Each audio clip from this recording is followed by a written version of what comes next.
naiipit po kanya si Morales na ang pinanggalingan po lahat ng kanyang mga pinagsusulat dyan at report na yan, ay ako po. Ayun. Kaya ako po inakonsensya. Nako. Oh. At napilitan po akong lumitaw ngayon. Bahala na po kanya. Mangyari nang mangyari. Nako. Tatayo po ako talaga para panindigan ko na yan pong nakasulat dyan ay sa akin po galing. Ibang usapan yun, Jen. Ayun. Oh, well, Kaya maaari problema ko, may history na si Morales eh. Meron Na na raw. para siyang isang usual witness. Kasi nung 2002 daw ata ko, may mga records pa na ito pala tumistigo rin sa dati Senador Pampilo Lacson na noon ay hepe ng PAOK TF. May mga ganun daw pong mga istorya. Oho.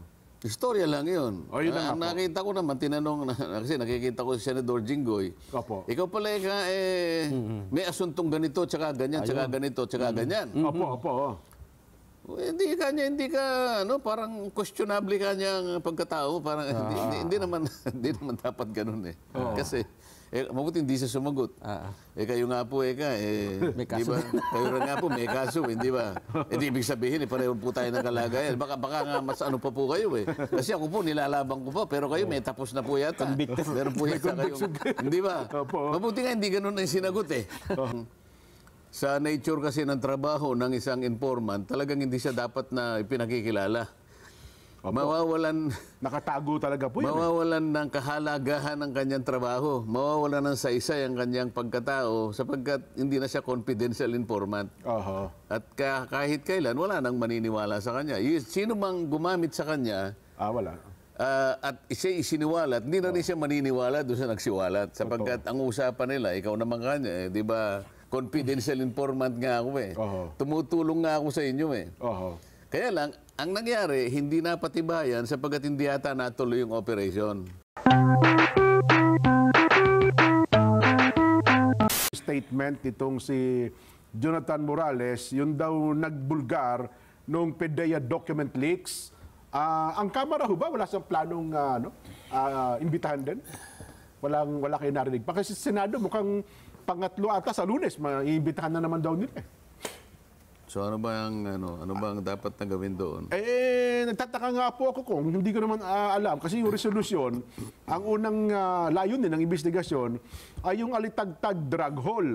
Nagtataka lang ho ako, bakit nauwi doon sa kanyang ibinubulgar na sinasabing sangkot nga po ang Pangulo, artistang si Marcel Soriano, doon sa dokumentong hawak daw po niya na inilabas din ng ilang mga nasa social media. Yun po ang aming pinagtatakhan ngayon kung ito ba ay itutuloy-tuloy pa po ng Senado. Kala ko naman ang pinag-uusapan natin, yung pag-undertake ng hearing. Paano ba yung pag-hearing tungkol dun sa pinag-uusapan ng PDEA leaks yun eh. Opo. Medyo sensitive issue yan, Kong. Sabi nga namin, doon kami pumunto kanina, doon sa kapag ka isang tao, kasi parang tumatayo siya ang witness, dapat palang isang witness ay merong direktang kabatiran sa isang bagay na kanyang sinasabi o kanyang nasaksihan. Hindi po niya sabihin na ito ang sinabi ng ganito, sinabi ng ganyan, narinig ko po. Yun ho yung mga binabanggit lamang namin kanina. Ay, narinig ko naman si Senador Bato yata, sinasabi niya parang sa kanyang opinion ay parang pinatibayan naman niya yung authenticity ng dokumento. Tama ba yun? Hindi ko lang po narinig. Baka yung panghuling itong hearing. Kasi ako nakikinig dyan. Ang sinasabi ng iba, hindi totoo yan. Produkto yan ng artificial intelligence. Ngayon, siguro physical examination nung dokumento, nakikita nila na talagang sinerox mula sa isang original. Pati raw yata yung butas ng puncher. Na kung saan ito pala ay naka-file na pero mukhang nung kinuha, isinerox, kaya pati yung butas nakuha, di ba? Yung butas na po, Maliwanag sabi nila, hindi naman magiging produkto ng ng artificial intelligence. Pati yung butas ng puncher. Talagang galing na sa isang original document. Okay. Kaya lang nananatiling Xerox yata yun, di ba? Opo. Pero alam mo, sa law on evidence, meron namang pagkakataon na yung isang secondary evidence. Kasi ang tawag na dyan, secondary evidence na lang eh. Okay, opo. Ngayon, paano mo may establish yan na maging isang ebidensya na pwedeng tanggapin? Yung maging katanggap-tanggap. Dapat yun ang issue eh. Oo. Bago sila magpatawag ng kung sino-sinong personalidad, i-determine muna nila sa magitan ng mga umiiral na patakaran kung paano may establish na yung dokumento na yon ay talagang pwedeng tanggapin bilang isang valid at isang mapagbabasihang ebidensya. Opo. Pagkatapos nun, tsaka na lang kayo magpatawag. O ito, valid na to, authenticated na to. Tsaka tayo magpatawag. Ano bang nilalaman itong dokumentong ito? Opo. Sa ngayon kasi, tama naman yung sinasabi ng iba na ito ay dapat nanggaling sa personal knowledge nung nag-ulat. Mukhang yung testigo ngayon na parang former officer ng PIDEA Opo. ay gumawa lang ng ulat base sa informasyon na natanggap niya sa kanyang confidential informant. Yes, opo. Informant. Sa mga tweet, ang nakakaalam lahat nun na merong personal knowledge ay yung confidential informant. Yes po. Sa mga tweet, kailangan lumitaw yon. Okay. Kaya lang, sa nature kasi ng trabaho ng isang informant, talagang hindi siya dapat na ipinakikilala. Mawawalan, Nakatago talaga po yun. mawawalan ng kahalagahan ng kanyang trabaho. Mawawalan ng saysay ang kanyang pagkatao sapagkat hindi na siya confidential informant. Oho. At kahit kailan, wala nang maniniwala sa kanya. Sino mang gumamit sa kanya, Wala. at siya isiniwalat, hindi na rin siya maniniwala doon sa nagsiwalat. Sapagkat ang usapan nila, ikaw naman kanya, di ba, confidential informant nga ako eh. Tumutulong nga ako sa inyo eh. Oho. Kaya lang, ang nangyari, hindi napatibayan sapagkat hindi yata natuloy yung operation. Opo. May pumigil daw. So yun ang issue, di ba? Yes, may pumigil daw. Kasi po kung sa yun ay natuloy, Opo. napagtibay kahit na hindi na darating yung confidential informant. Opo. Kasi talaga Halimbawa, nagkaroon ng kung operation. itinuloy yun, base kasi sa mga nakalap, okay na tayo. Opo. Mukhang may pinagsasaligan na tayo. Sige, ituloy ang operation. Oho. Kaso, ang sinasabi, may pumigil daw, hindi natuloy. Sa mga tweet, talagang yung piece of document na yon ang pinaka-bone of contention. Okay, tama po. Ito ba ay paninimulan ng isang makahulugan at makabuluhang pagsisiyasat? Paano natin gagawin ito? Paano natin i-establish ito na isang valid piece of evidence? Oho. Kasi kung hindi natin ma-establish na gano'n, huwag na natin ituloy ito. Wala namang kapupuntahan ito. Di ba? Nga po. Sa pagsikapan nila, sa pamagitan ng kanilang mga kaparaanan, kung paano na yung secondary evidence ay ma-establish na isang katanggap-tanggap na ebidensya. Ayun, opo. Kasi O ginagawa naman namin yun. Halimbawa, kahit sinong merong karanasan sa legal or trial practice, kapag ang nakuha niya ay Xerox copy lang, Opo. gagawa siya ng paraan yun para yun ay tanggapin ng korte. Sapagkat yun ay isang napakatibay na dokumento para sa kanya. Oho. Sapagkat ilalaban niya yung kanyang kaso eh. Totoo po. Kapag yung na yun, yung ebidensya na yun ay hindi tinanggap ng korte, hihina yung kanyang posisyon. Oho. Mapasaan man siya, mapadepensa, mapaprosecution. Oho. Kaya gagawa siya ng paraan, kahit na yung ebidensya na yun ay Xerox copy, i-establish niya as a secondary evidence. Ayun. Kaya nung tanungin po, Kong, yung Director General ng Philippine Drug Enforcement Agency, Director General Lasso, parang tinanong sa kanya, ano ba masasabi mo dito sa dokumento na binabanggit itong si Jonathan Morales? Ang naging sagot po niya hindi ko po masagot kasi, Your Honor, dahil sa una bes, wala po kaming ganyan Naninindigan po ang pamunuan ng PIDEA na walang ganung dokumento, walang ganung record, kaya hindi niya masagot kung totoo o hindi totoo yung sinasabi po ng mga nagtatanong sa kanya. Kaya base naman doon sa mga pagtatanong sa kanya, pinatibayan niya yung mga sasakyang nakapirma, nakalagay doon mga sasakyan nga nila yun. Ayun na nga po, yung mga ginamit Kaya na nga, bikulo. merong parang may mga basihan na pwedeng mapagsaligan na merong katotohanan yung binabanggit. Hindi nga lang natuloy. Ayun. Ngayon, kung sasabihin niyang wala yun, ayun lang mga pwede niyang gawin. Opo. Na wala. Saan ang galing ito kung wala? Kung walang pinag-xerox na original, saan ang galing ito? Oho. Gayong pinatibayan ng chairman na ako kanya kinikilala ko na totoo itong... May dokumentong ganun. May dokumentong ganun. Ang Okay. problema nga lang, hindi na isa sa paraan kasi sa pag-authenticate nung ng dokumento Oo. na sa ngayon ay parang secondary evidence pa lang, kailangan mapagkumparahan eh. Ayun. Pagkatapos lahat ng mga tao na may kinalaman doon, tatawagin mo. O may pirma itong, kunyari may pirma ang report na yon. Opo. Ito pangalan nito ang pangalan ay Nelson Lubao nakalagay. Ayan. At merong pirma sa taas ng Nelson Lubao. Ikaw ba ang pumirma nito? Opo, kanya. So ma-authenticate. Ayun. Kahit nasa Xerox copy ngayon, Oo. ito, in-authenticate niya eh, kinilala. Pero natatandaan ko po yan. Sinong nag-type niyan? Ito pong si ganito, patatawag niya. Natatandaan mo ba na ikaw ay natatandaan ko nga po yan, ako po nag-type niyan. Sa mga tweet, ma-authenticate mo ngayon yan. Ayun. Ngayon, kapag ka hindi nalagay doon sa isang authenticated na kalagayan, yung dokumento na yon, hindi siya maaaring pasimulan ng isang makabuluhang Investigasyon. pag-iimbestiga pa. Ayun. Well, Dapat pala yun munang unang ginawa. yun ang establish. Ang ginawa nila, parang tinawag si Maricel Sori. Oo. Siyempre, hindi ko po alam. Wala naman siyang kinalaman. Wala nga, siya yung tinatarget doon. Pero, hindi naman natuloy eh. Opo. Di ba? Tinatarget di umano kung Pero based on sa- sana, kung halimbawa, yung sanang informant na yon, Opo. meron siyang sinabi na tungkol na maring sinabi ni Maricel Soriano. Halimbawa lang ito, hindi ko naman alam kung ano yung extent, hindi ko pa naman nakita yun. Pwede mo ngayon tanongin siya base ng kasulat doon. Opo. O kapag sinabi niya, sinabi ko nga po yan. Kahit papaano, merong kaugnayan. Marang nauugnay. Doon mo pa lang siya pwedeng ipatawag. Ayun. Pero kung hindi naman natuloy yung operation, pagkatapos tatawagin mo siya ron, Oo. ano naman ang maihintay mo sagot? Di-deny niya lang yun. Kaya nga po, nung tinanong si Morales na, nakita mo ba mismo yung mga personalidad na binabanggit mo doon? Ay, hindi po. Yun po ang sinabi ng aking informante. Yun, doon sila nagkaroon ng...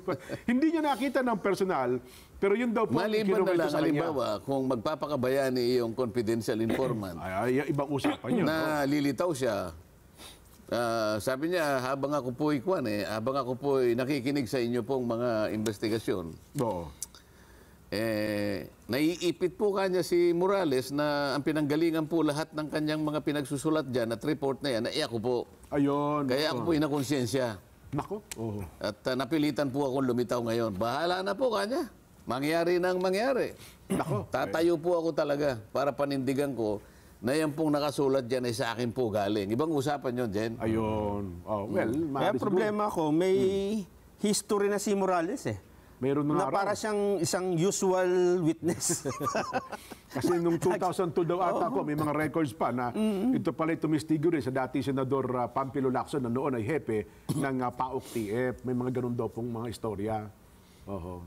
Istorya lang yun. Oh, yun na nga po. Nakita ko naman, tinanong, kasi nakikita ko si Senador Jinggoy. Opo. Ikaw pala may asuntong ganito, tsaka ganyan, tsaka ganito, tsaka ganyan. Opo, opo. Oh. Hindi ka, parang questionable kanya ang pagkatao. Parang hindi naman dapat ganun eh. Kasi, mabuti hindi siya sumagot. Kayo nga po, May di ba? Kayo rin nga po, may kaso, hindi ba? Hindi ibig sabihin, pareho po tayo ng kalagayan. Baka nga mas ano pa po kayo eh. Kasi ako po, nilalabang ko pa, pero kayo may tapos na po yata. Convicted. Meron po yata kayo. Hindi ba? Opo. Mabuti nga, hindi ganun ang sinagot eh. Pero magaling talaga magsalita kasi si Morales. Hindi pwedeng ganun. Hindi pwedeng ganun. Kahit na, alam mo, pag ikaw ay wala pang conviction o hindi pa napatutunayan, mananatili yung presumption ng innocence. Ganun ang presumption natin eh. Mananatili yung presumption of innocence until proven otherwise. Ayan, opo. Kapag na-prove ka na convict ka, so dun lang mawawala yung innocence. Pero habang wala at di na-establish yun, nananatili kang walang kasalanan. Huwag mong hatol ng yung kapwa. Baka siya At naman sabi ang- pa, sa yung Supreme Court nga, pag ang pinag-uusapan naman ay karapatan, kahit na the most despicable criminal Opo. is entitled to due process. Yes. Yung criminal na yun, ha? Totoo po. Convicted na yun. Oo. Due process pa rin. Well, abangan natin kung anong mangyayari. Kung nasa dugtong mo lang. Eh, dadugtong ko na lang ito. No. Kasi gaya ng nabanggit natin ay presumption of innocence. Diba? Totoo yan, oo. Ito pong sinasapit ngayon ni dating DOH Secretary Francisco Duque III. Oh. Alam mo ba kung bakit? Anong nangyari? Inutusan na po ng ombudsman na sampahan siya ng kasong graft Sino? Si dating Secretary Francisco Duque. Okay. Sinong oo. nagutos? Ombudsman. Sinong Martires. inutusan? Ang sila po magpapail. Ang bukod kay Duque, pati yung dating executive director ng PSDBM, Si Lau. si Lloyd Christopher Lau. Okay. Ito'y dahil daw po sa aligasyon ng irregularidad nung tinransfer yung 41 billion pesos na budget sa PSDBM para sa procurement ng mga COVID-19 supplies. Oh, Noong panahon nila. sasampahan pa lang naman pala na. Sasampahan pa lang po. Kasi So, iba naman yan. pagdinig, tama po kayo. Sasampahan pa yan. So, mabibigyan naman ng pagkakataon ng bawat partido Sumagot. na i-ventilate ang kanilang panig. Ayan. Opo. Kasi may reklamo rin si Duque na hindi siya nabigyan ng pagkakataon sa Senado. Ayun na nga. Hindi daw pinakinggan yung kanyang panig. Parang, well, anyway, si ibang araw siguro pag-usapan natin yan, Kong. At Nelson, ito pag-usapan natin ngayon, kasi narinig ko po ito, Kong, nung isang pagdinig sa Kamara, ay parang pinoint out nyo po, itong usapin ng Miro system. Ito po kasing Miro system ay nanalo sa bidding ng COMELEC para sila na po ang gumawa, umakto, para po sa nalalapit na midterm 2025 elections. Mag-provide ng machine. Yes, yung opo. vote counting machines. Bagamat may mga sumang-ayon, pati ang COMELEC, pero meron din pong kumu-question sa kakayahan nito pong Miro system, Kong. Hindi, kasi naitanong ko nga, sapagkat yan ay wala naman doon sa agenda, pero nung other matters na, dahil sa importante namang malaman ng ating mga kababayan, kasi pinag-uusapan natin ang susunod na eleksyon. Opo. Ang nakuha kasi, ang na-procure na gagamiting mga makina, yung automated voting machines natin, Opo. ay manggagaling dito sa Miro system. May ano ito may joint venture ito ng 3 Filipino companies. Yes po. Oho. Kaya lang, ang itinanong ko ganito, sapagkat napansin ko noong April 17, nagkaroon ng ruling, nagkaroon ng desisyon ng Korte Suprema na yung ginawang procurement, yung bidding ng COMELEC na kung saan ay napili nga itong Miro system. Opo. Sabi ng Supreme Court, ninalify niya yung yung bidding. Ganun ho ba? Okay. Yung resolution ng COMELEC pala Yung na resolution. tinatanggap yung pagkaka-procure ng Miro system na siya yung kumbaga magbibigay ng mga election counting machines, papalitan na yung Smartmatic. Yes po, tama po. Ang sabi ko, tinanong ko yung nandun, ng mga taga-COMELEC, ninalipay kasi nagkaroon ng grave abuse of discretion. Yes po, yan ang desisyon. Sa mga tweet, sabi ko, ang sabi ng Korte Suprema, hindi tama yung pagkakabid ninyo sapagkat dinisqualify ninyo yung Smartmatic bago lang siya makapag-submit ng bid. So walang nag-participate na bidders kung hindi yung Miro system. Yes po. Ngayon, anong gagawin ninyo sapagkat napagsabihan kayo na ang ginawa ninyo ay nakakommit kayo ng grave abuse of discretion. Opo. Bagamat sinabi ng Korte Suprema naman kasi, dapat naman ang Korte Suprema, hindi niya na sinabi na, but this is not enough, sabi niya, to nullify the bidding. Okay. Teka muna ka ako. Hindi rin daw sapat yun. Di ba parang inconsistent yun? Pagka ikaw ay nasermonan ng isang otoridad na, halimbawa, meron kang ginawang isang bagay. Opo, yung pagkakamali. Sabi ng isang otoridad, alam mo, nakita ko, may kamalian ang proseso mo. Okay. Siguro kahit sinabing, kung sa bagay, kahit mali yan, hindi naman kita sinasabing kinakailangan magbago ka ng paraan. Dapat sana yung pinagsabihan na yon sa kanyang sarili, on its own initiative, mag-iisip siya. Okay. Teka muna, na-lecturean ako doon. Na-sermonan ako doon. Hindi ba pwedeng i-revisit ko yung ginawa ko on my own? Kahit na ba sinabi ng otoridad na yon na bahala ka, hindi naman kita sinasansala na ulitin mo yung bidding. Kaya lang, nasabihan ka that you committed grave abuse of discretion. Sa mga tweet, yung ginawa mo ay talagang may mali. Opo. So, dapat pag may mali, merong corrective measure. Yes. Dapat on its own, ang Comelec, sinabi niya sa sarili niya, teka, magbid ako uli. Ah. Ang sinabi ng Korte Suprema, kaya ako nagtataka siguro kung makausap natin ang mga kaibigan na taga-Korte Suprema, sabi niya, hindi naman kanya nangangahulugan na sinasabi namin na inalipay ninyo yung bidding ng Mirumisu. ng Miru system. Tiramisu yun. Mamaya, kainin natin yan. Sabi ganon. Kasi sabi niya, mag-ooperate yung, sabi niya, yung doktrina ng operative PACS. Okay. Naisip ko pagka sinangkot mo yung doktrina ng operative PACS, kinakailangan, basically, merong good faith. Opo. May magandang intensyon. Paano magkakaroon ng good faith? Hindi pa nga nakapag-submit ng bid yung kalaban, yung Smartmatic. Dinisqualify na eh. Dinisqualify mo na kagad base sa isang aligasyon na may connection pala sila sa dating Comelec chairman na nagkaroon yata ng anomalya. So aligasyon lang yun. Opo. Pangalawa, meron naman tayong batas sa procurement. Opo, yung procurement law. Na ang ibig sabihin ay sundan mo yon. Kailangan competitive bidding. Dinisqualify mo yung isa eh. Di sa mga di sa nalangan natira. Hindi na bidding yan. Yung tiramisu o Miru system. Miru system. Ngayon, ang sabi ko, kaya medyo nakapagdududa kasi lumilitaw sa ibang mga pangyayari.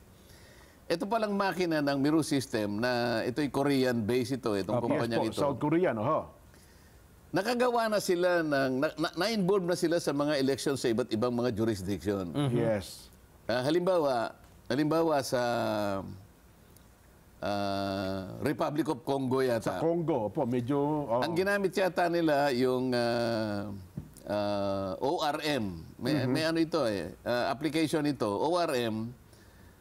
At pagkatapos, gumamit naman sila, DRE system naman doon sa bansang Iraq. Okay. Both systems, halimbawa, yung yung ORM sa Congo. Sa Congo.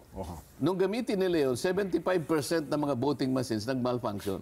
Naku, tama kayo. Yan ang report. So, nauwi din sa manual counting. Opo. Sa Iraq naman, ang ginamit, DRE, pero gamit pa rin ang Miru system. More than 45% ng voting machines pumalpak din. Yes. Baka ako magkaroon kayo ng pagkakamali sapagkat ang nakalagay sa ating automated election law, dapat yung application na gagamitin, ito combination ng DRE at ORM, dapat tested na sa ibang jurisdiction. Nasubukan dito man sa atin o abroad. Ibang bansa, tama. Ibig sabihin, meron ng demonstrated ability na nangyari at naging successful. Wala eh. Nagamit nila separately ang dalawang aplikasyon, dalawang systems, ORM at saka DRE, pero parehong pumalpak. Parehong may palpak. Ngayon, ang sabi nila, pagsasamahin nila. Paano tayo nakakasiguro ngayon DRE at saka OMB, na hindi papalpak? Wala pa naman silang may papakitang katibayan na nagamit na sa ibang jurisdiction. Ito yung itinatadhana ng automated election system natin. Kaya sinasabi ko, pino-point out ko, dapat tingnan nating mabuti. Alam mo, Jen, yung parang ng Supreme Court, nabasa ko dun sa operative PACS, na nangangamba sila na kapag magbibid uli ang Comelec, baka raw mawala na ng panahon. Ayun nga. Baka raw mauwi tayo. malate na yun. Baka raw mauwi tayo sa manual counting. Okay, Manual voting. Opo. Nakalimutan nila na kailan ba tayo dalawang election tayo 2010. 2010. 2009. Merong 8 buwan pa na pagitan.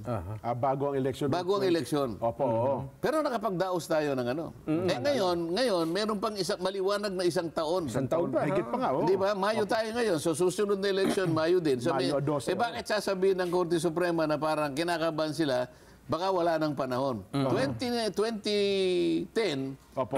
8 months ang pagitan. Pagkatapos yung 2016, 2015, 10 months ang pagitan. Bakit ngayon hindi mo pwedeng gawin?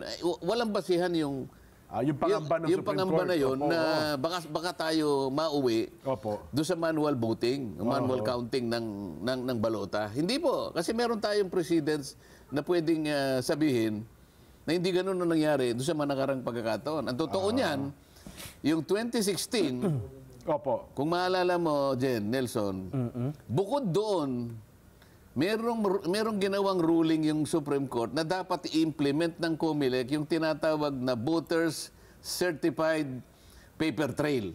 Okay, opo. Yung si BC-PAT, sabi niya. 2 buwan bago mag-eleksyon, nag-ruling ang Supreme Court. Opo, tama. Naalala ko yan. Opo, oo. So, sa kabila ng 2 buwan na lang ang natitira bago yung 2016 election, nag-ruling ang Supreme Court na kailangan i-implement pa ito. Opo.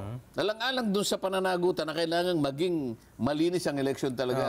Kaya ipinilit ng Supreme Court. Nakapag-adjust pa rin ng COMELEC kahit 2 buwan pa lang ang 2 buwan na lang ang natitira. Opo. At ikaw na rin makakapagpatunay, Nelson, sa pamagitan na yung avatar. Yung 2016 election, Opo. napatunayan 99.98% ang accuracy niya Naging nung katanggap-tanggap. nagkaroon ng manual audit. Yes. Tama ba yun? Yes po. Edi walang basihan ng pangamba Okay. na para lang maisaayos natin. Mag-bid tayo siguro ng ano. Payagan mo mag-bid yung ibang ano. Kung ayaw nila yung Smartmatic, siguro tumawag kayo ng iba. Meron pa naman tayong 1 taon eh. Mukhang wala naman sumasali kung 2 lang ata sila, pati Smartmatic eh. Ipagpalagay mo na. Nawala, okay. Hindi, ipagpalagay mo na nawala. Okay, ipagpalagay mo na... 2 na lang, Miro tsaka Smartmatic, halimbawa. Hindi palagay mo na hindi na rin nasama yung Smartmatic. Okay, Miro na lang. Hindi mo rin gagamitin ng Miro. Alam mo kung bakit? Opo. Ganito yan eh. Hindi sinasabi ng COMELEC na sa ngayon meron silang nakatago na Smartmatic machines, 97,000 doon sa kanilang warehouse. Opo, yun yung mga luma. Opo. Hindi luma yun. Talagang Ginamit last elections po yun. ginamit yun. At Opo. pagkatapos, yung mga yon, bawat isa sa kanila ay merong kalakip na warranty yan. Warranty sa spare parts, warranty sa technical support, ibig sabihin, pati sa labor at saka sa maintenance, merong warranty. Opo. Kung sakaling, sabi nga nila, if push comes to shove, pwede natin gamitin yun. Isipin mo, 18 billion ang babayaran natin sa Opo. Miro system, alias Mirumisu. Tiramisu. Tiramisu. Makakatipid ka between 7 to 8 billion pesos. Malaki. Gamitin na lang natin yon. Kung sakasakali, hindi ko sinasabing ganitong gawin natin. Pero para lamang siguro iwasan natin ang yung potensyal na magiging problema natin Sa hinaharap na sapagkat itong sistema ng Miro ay wala naman talagang Wala pang mapatitibayan. wala pang mga katibayan Yes. na ito'y nagamit nila at naipagtagumpay nila. Yung sistema, naging maganda. Wala. Republic of Congo, Iraq. 70% wala. Korea, Iraq, Iraq, opo. 45% sablay. Pagsasamahin pa ito, Opo. baka 100% na sablay ito pag pinagsama mo ito. Pero mukhang kumbinsido si Chairman Garcia Bong sa basta kakayahan ng Miro eh. Hindi pinag-uusapan kung kumbinsido ganun ka. ba? Pinag-uusapan natin, sige. Oo. ano bang nakalatag na binigay na guarantee ng batas natin? Sabi niya, kailangan yung aplikasyon na yan. May pakikita ninyo yung kanyang capability. Ayan. At nakita mo na napatibayan na nagamit successfully here or abroad. Ayan. Wala pa eh. O sa mga tweet, may violation doon. Mukhang siya man mismo ay nag-aalburuto kung galit na galit at ayaw din niya ata at wala rin siyang bilib dito sa Miro eh. Si Senadora Amy Marcos kung Siguro hindi naman siya per se galit sa Miro system. okay, opo. Yung sistema lang nung pagkakabid ang nagagalit at nagkakaroon ng concern ng bawat isa. Katulad ko, Okay, oho. ba't i-disqualify mo yung isa? Oo. Hindi pa nga siya nakapag-bid. Opo. Hindi ba? Oho. Karaniwan, tatanggapin mo yung bid. Pagkatapos, Tama po, opo. magdidesisyon ka. Pagkatapos, kung may nanalo na, meron pang post-qualification eh. Tama po, post Dito, parang may pagmamadali, hindi pa nakapag-bid, hindi isinaalang-alang yung batas na yung procurement natin, yung Republic Act 9184, kinakailangan ipadaan mo talaga sa proseso. Okay. Eh dito, dalawa na nga lang yung nag-bid, dinisqualify pa ang natira isang mirror Isa na lang, system. So opo. nagkaroon ng agam-agam. Ang kinu-question ata naman ni kumarin nyo, Senadora Amy, pati yung kanyang ka-joint venture, mukhang walang kaalaman sa technology, mukhang construction company daw po nag-distro eh. Wala. Kaya Opo, nga, oo. napakaraming dapat na isaalang-alang, kaya nagkaroon ng question eh. Kaya nga, Opo. mukhang gusto ko sana na magkaroon ng panibagong hearing dito. Isaalang-alang lahat itong mga bagay na ito. Opo. Bagay, nakikinig siguro mga staff ngayon ni Senadora Amy. Baka imbitahan uli kayo. Di ba alam ng mga committee ni Senadora Amy, inimbitahan kayo lang. Anyway, kung abangan natin yan. Ano? Pero isang bagay lang ang gusto natin ibilin sa ating mga kababayan. Kung ito po yung magkaroon ng pagbabago, may panahon pa. Kung hindi po, kasi ang ipinalalabas ngayon, kung ito hindi na itinuloy, hindi maging katanggap-tanggap, kakapusin ng panahon eh. Hindi nga, walang base. Sapagkat Ayun, okay. yung nakaraang dalawang eleksyon na sinasabi natin, 2019, 2016, tsaka yung 2010, Opo. halos mula 8 hanggang 10 buwan ang pagitan lang. Samantalang ngayon, maliwanag na merong isang taon Opo. na pagitan. Mayo hanggang Mayo. Tama. So, ibig sabihin, mas mahabang panahon ngayon kaysa doon sa mga nakarang eleksyon na sinasabi natin. Oh, yun. Pero naidaos pa rin ang isang matagumpay at isang malinis na eleksyon. Oho. At yung isa nga, 99.5% ay talagang Hindi, katanggap-tanggap. 99.98. Base sa manual audit. 0.02 na lang pala. At ang gusto ko Perfecto nga na, oh. emphasize doon, Opo. 2 months before the election, meron pang ipinilit na requirement ng Supreme Court na ipinagawa Yes. sa COMELEC. At ginawa naman ng COMELEC. Naihabol 2 naman. months na lang. Opo. Pero nakapag-adjust sila. Dito pa kaya, mahigit na, o isang taon pa ang pagitan. Kung puntahan pa natin, isa pang pasensya na kayo kung pinipilit ko kanina pa, pinipilit namin ni Nelson, maging relax tayo ngayong Biyernes eh, pero mukhang malayo-layo po kasi mukhang mga controversial na issue po itong naipon namin mula Lunes hanggang ngayong Biyernes.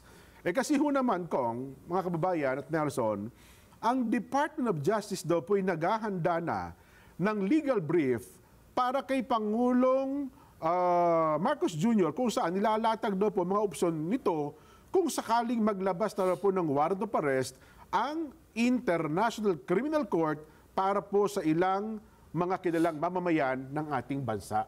Kong. Naghahanda ng isang legal brief. Legal brief ang DOJ.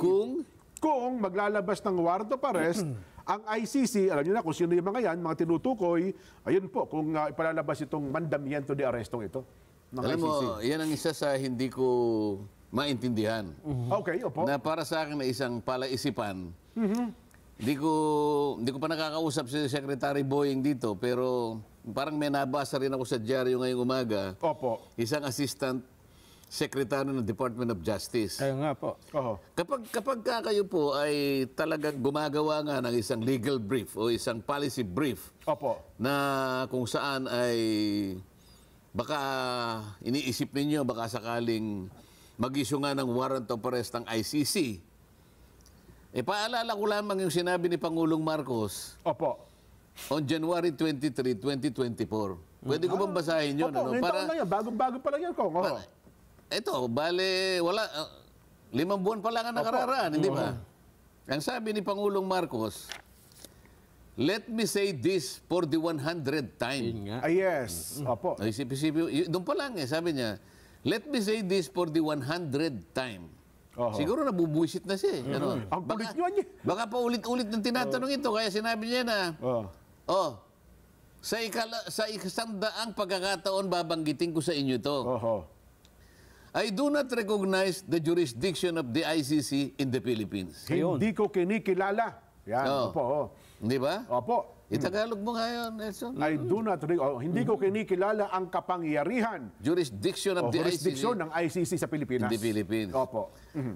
I consider this as a threat to our sovereignty. Oh. Kinukonsidera ko ito'y banta sa ating pangloob na problema. Seguridad. Soberenya. Opo, ang ating panloob na kalayaan. Oh. Therefore, sabi niya, Sa makatuwid, Di ba the apat? Philippine government oh, will not lift a finger Aba, Ha? kahit pala isang daliri.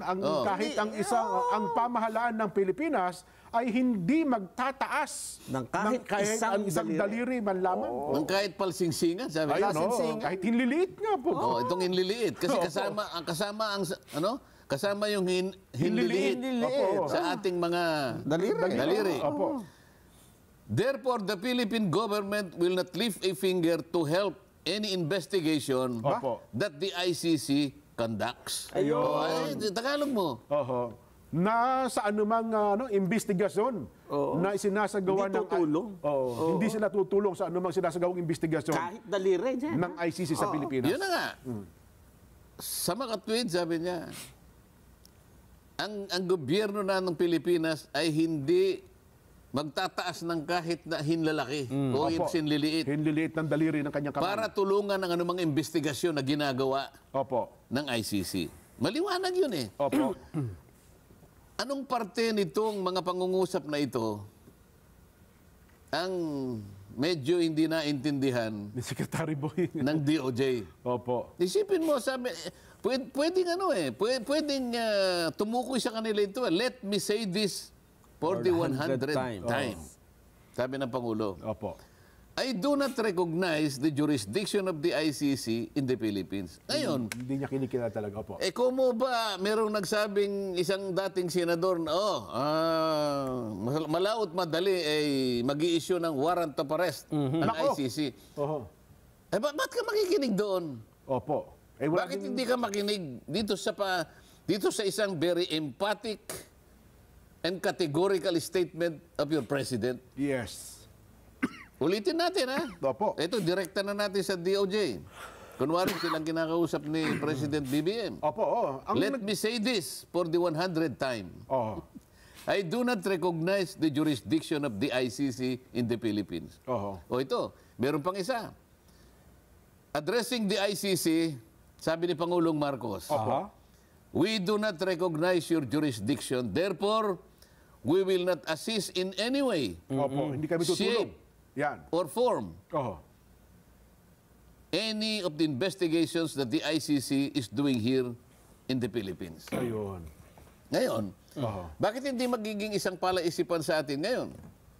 Categorical itong statement na to. Napakasimple namang intindihin. Madaling naunawa, ano po? Oh, dahil nga siguro sa pagkainis na ng Pangulo, let me say this for 100 time.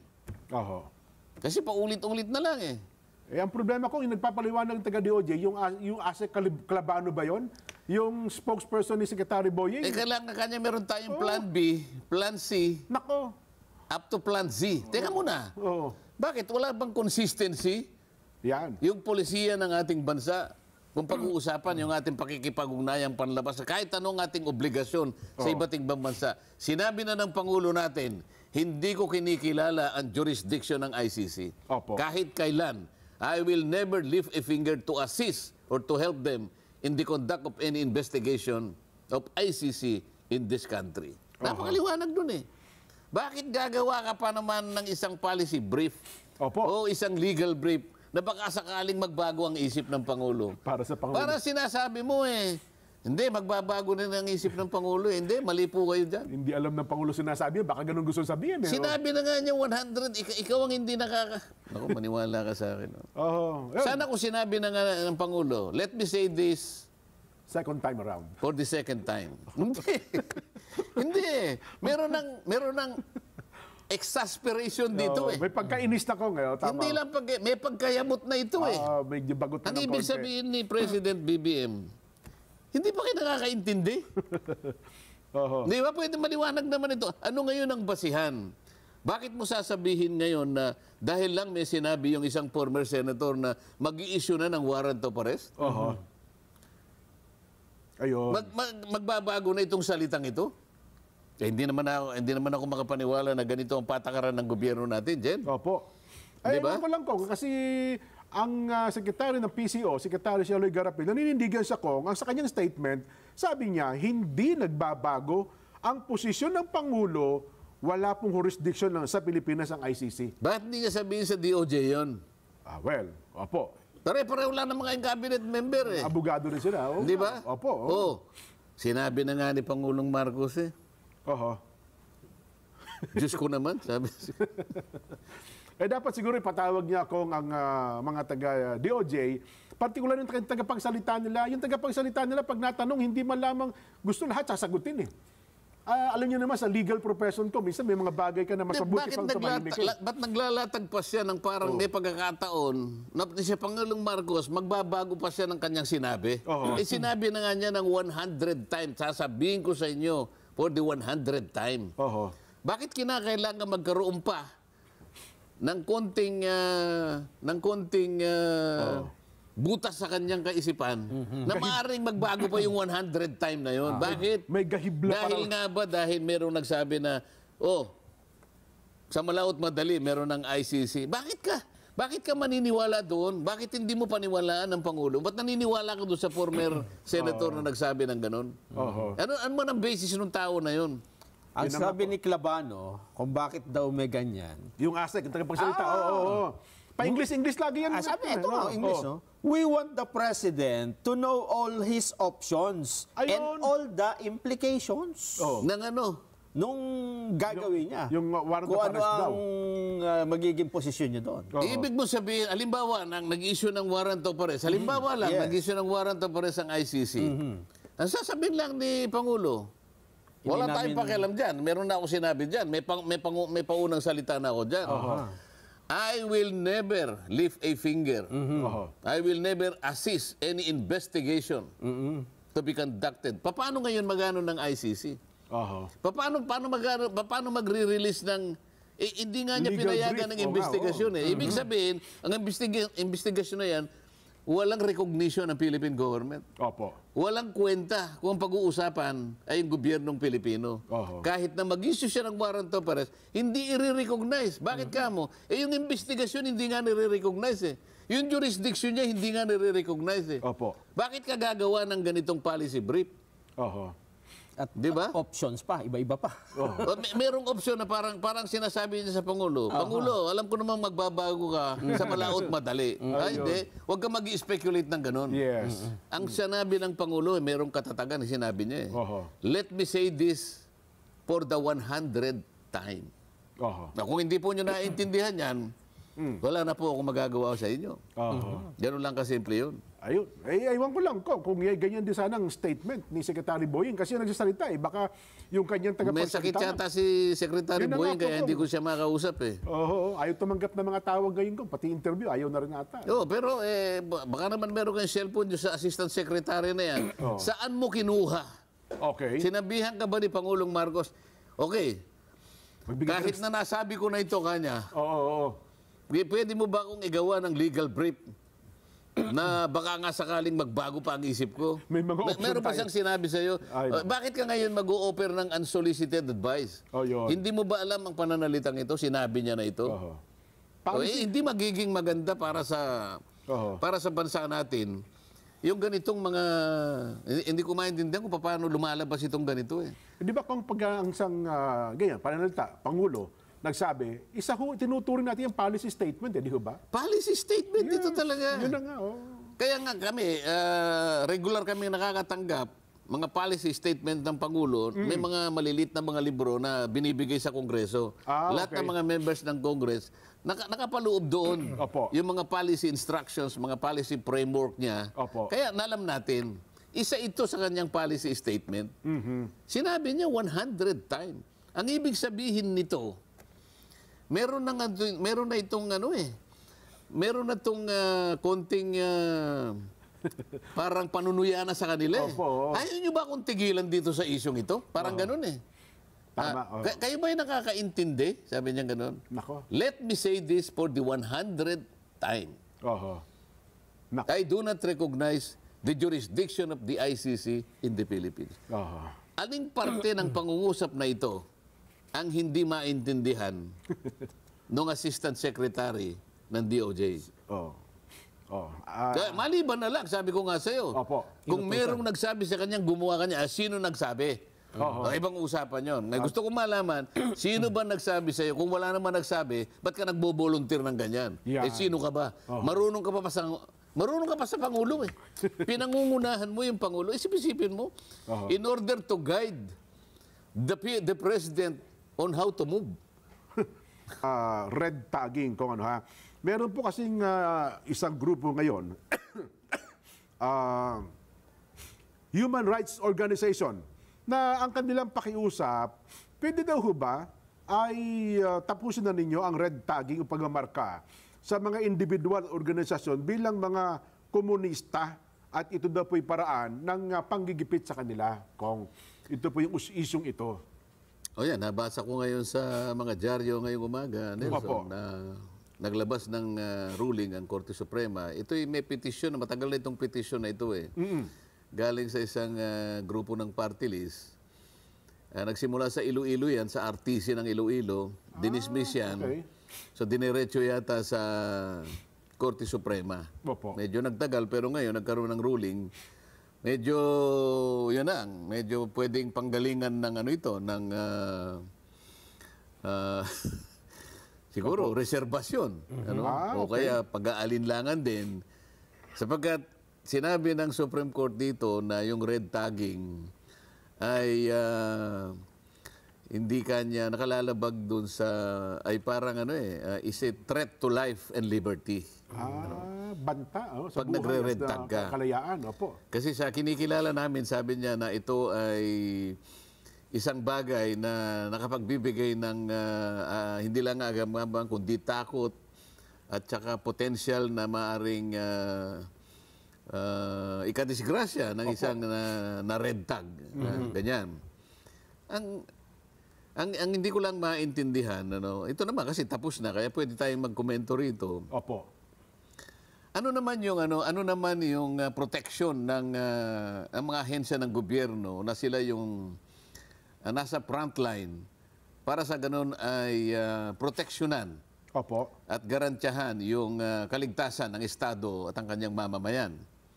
Kasi, okay. Opo. halimbawa, may nakita siyang mga tao o grupo ng mga tao na sa kanyang panukat, hindi man nakakagawa ng aktual na paglaban na sa pamahalaan. Ngunit nagpapakita siya sa maraming kaparaanan at sa kanyang mga aktibidad na makiling siya sa mga organisasyon na kilala nating kalaban ng Estado. Ay, potential threat yan. Kumbaga kung, di ba? Wala ba siyang preemptive na gagawin? Bay, dapat meron. Hihintayin pa ba niya na itong mga grupong ito ay mag-transition na isang potential o actual threat sa ating demokrasya o sa ating seguridad bilang isang bansa? Manggugulo na sila. Nako. So, kung ang Supreme Court kinilala niya na yung red tag ay maaring Nakalalabag po. nakatatakot na isang threat sa buhay at sa kalayaan ng isang tao, paano naman yung threat? Paano naman yung threat sa gobyerno? Yan Yung po. threat sa Estado? Ibig bang sabihin walang gagawin na wala nang preventive measures na gagawin ang mga ahensya ng gobyerno may kinalaman sa pagpoproteksyon ng ating Estado? Bakit naman ganun? Baka iniisip ng Korte Suprema kung alam na ng mga otoridad natin kung paano hindi lalabagin ang kanilang karapatan at ang kanilang kalayaan kung ipatutupad nila yung mga preemptive measures ko. Hindi kaya ganun naman ang ibig nila sabihin. Hindi nga, kaya nga nasasabi nila para sa ganun, ma-expose nila yung mga taong yon. Kasi nga nakikita yung aktibidad. Nakikita na sympathetic sila doon sa kalaban ng gobyerno. Halimbawa, may mga grupo ng mga organisasyon na kahit nasabihin mo sa kanila, bakit hindi nyo kayang i-denounce ang ginagawa ng mga kalaban ng gobyerno? May mga grupo, armadong grupo na gustong pabagsakin ang ating republika. Bakit hindi nyo man lang i-denounce yung kanilang gawa? Alam mo, may pinatay ang grupong ito. Kundinahin nyo naman, no? Hindi man lang kinukundina. Sa mga tweet, pagka ganon, nababrand sila ngayon na makiling kayo doon. Yun ay bilang sabihin ng red tag eh. Ngayon, bakit ka nagagalit kung hindi mo naman kayang kundinahin ang ginagawa nun? Ang ibig sabihin, dapat sana naging patas naman ng Korte Suprema doon sa paggagawa niya ng ruling. O kayo, di kayo dapat tiregtag, pero wag naman kayong gagawa ng mga bagay na maaari kayong mapagkamalan na gano'n nga. Hindi ba dapat meron din naman ganong kaakbay na pananalita din sana para sa gano'n hindi maging masyadong bold naman itong Ngayon, tuwan-tuwa sila dito sa ruling na ito. Oho. Pero sana kung sinabi ng Korte Suprema, pero ganun pa man, the Supreme Court admonishes the groups labeled as red tag groups na wag naman kayong gagawa ng mga bagay o kaya to be associated with your activities with the groups that threaten the security of this country. Oho. Para hindi naman kayo malabel ng gano'n. Parang, okay na, lahat na lang pwede nilang gawin. Wala palang sasansala sa kanila. Ang nangyayari kung kailan sila nakagagawa na ng illegal o ng labag sa batas, at saka lamang umaakto ang ating mga law enforcers. Wala nga preemptive. Oo, yun na Hindi nga. ba pinakamaganda rito mayroong preemptive? Para sa ganon, natututukan mo kagad yung aktibidad nila. Para sa ganon, nadi-discourage mo sila sa paggawa o nai-embolden sila sa paggawa ng mga bagay na ito na maaring mag-contributory doon sa paghina ng security natin. Oho. Nako, dapat siguro liwanagin ng katas-tahasang hukuman yan kung ano. Para nang sa ganun, maging maliwanag din sa mga law enforcement agency natin. Gaya halimbawa yung NTFL CAP, yan, yung mga taong ito ang gumagawa naman ng kaparaanan ng mga kampanya para hindi makabuo ng grupo o ng mga samahan sa mga probinsya para makabuo nga Parang po ng... natalian mo sila ng kamay. Yun ho Tinalian mo ng kamay. Ang sinasabi ng Korte Suprema sa kanyang na nauwi ka sa yung iba napatay, ganitong ganyan. Maari nga, no? Oo. Pero marami naman akong kakilala. Jen, alam mo naman. Opo. Mga kaibigan ko pa hanggang ngayon, buhay pa rin naman. totoo naman, Buhay oo. tayong pare-pareho. Kahit na red tag, halimbawa, wala namang wala namang naging pinsala sa kanya Si Kaso Trucampo hanggang ngayon May mga kaibigan nga ako, sabi ko, Kong, magsuot ka nga ng pulang damit para ma-red tag kita. Opo. Kahit na biro-biro lang, sasabi mo Oho. Ibig sabihin, kung halimbawa natetreten sila doon, dapat naman sana, sinabihan din sila, inadmonish din sila ng Korte Suprema, wag na wag din kayong mag-identify, maaari kayong ma-identify sa ganyan. Wag naman kayong lalapit o gagawa ng aktibidad na makiling sa kanila para hindi nyo nagagawa itong bagay na ito. Ayun. Oho. Ganun lang sana para parehas.